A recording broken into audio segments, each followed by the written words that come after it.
You want to know what's awesome? Drones. And everybody's got these now. I've got one, you've got one, your grandpa probably has one. And this video is all about how to get more out of your DJI drone. Because chances are if you own a drone, it's a DJI drone, and these things can do a lot. My name is Christopher Claflin. Let's do this.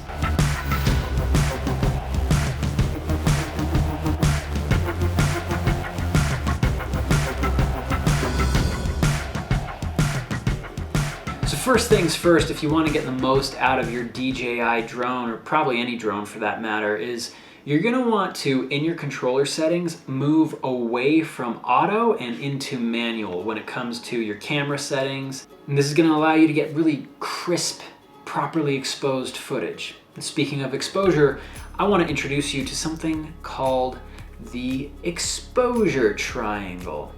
So let's dive into the first side of the exposure triangle, which is lens aperture. Lens aperture is just the size of the opening of your lens. A higher f-stop means a smaller opening. A lower f-stop number means a wider opening, more light's coming in. You can see I can open this up to let more light in. And also what that's going to do to my image is it's going to give us a narrower depth of field. So I can blur the background. It's something that we call bokeh.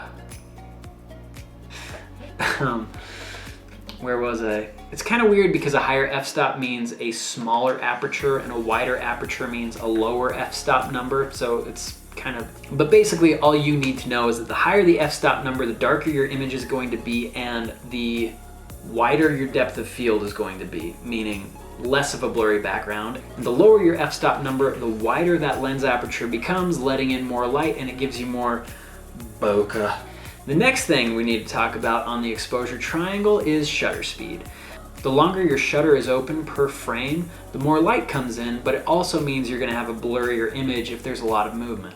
And that's not necessarily a bad thing. Like, it could be an artistic choice to allow for a longer shutter speed to show and convey speed. Like if you've got your drone flying sideways and there's a car that's in focus that drone is tracking and you've got a little bit longer shutter speed, it means everything behind the car and in front of the car is gonna be blurry, but not the car, which is sweet.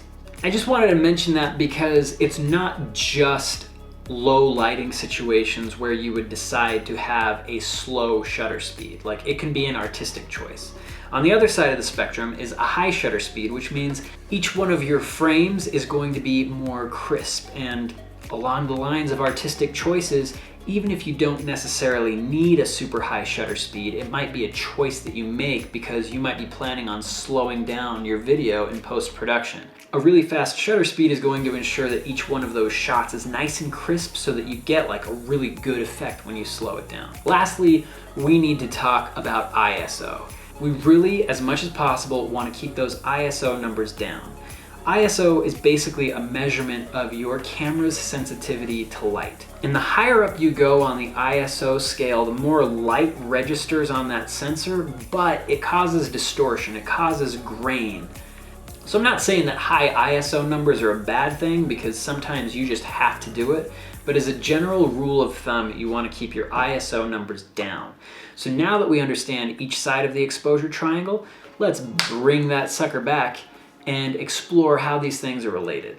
So basically, the easiest way to think about this, if you're just starting out with trying to get more out of your DJI drone, is you can imagine little sliders on each side of the exposure triangle. And if you move one of these, the other two have to move in order to maintain a sense of balance. So if it's really bright outside, that means you can push your ISO down. It also means that your f-stop is going to be higher, letting less light in, and you can also do a higher shutter speed. If you're shooting in really low light, you're going to want to crank that ISO up more.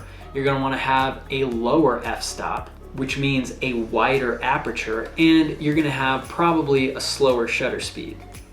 And then there's all sorts of situations in between where you can kind of get creative, but at the beginning you really don't want to break away from keeping these three sliders on each side of the exposure triangle balanced.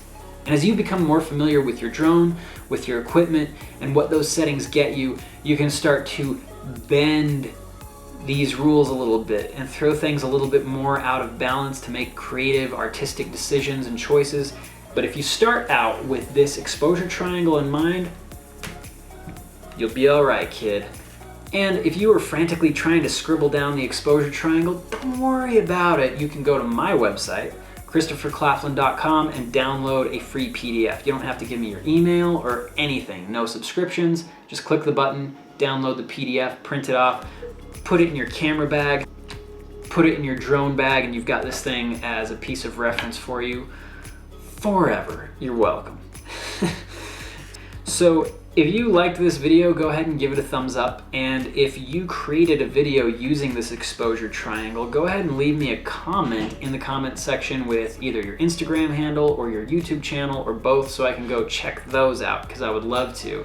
And go ahead and hit that subscribe button so that you can be notified next week when I drop part 2 of this video. Thanks for watching. My name's Christopher Claflin. See you next time.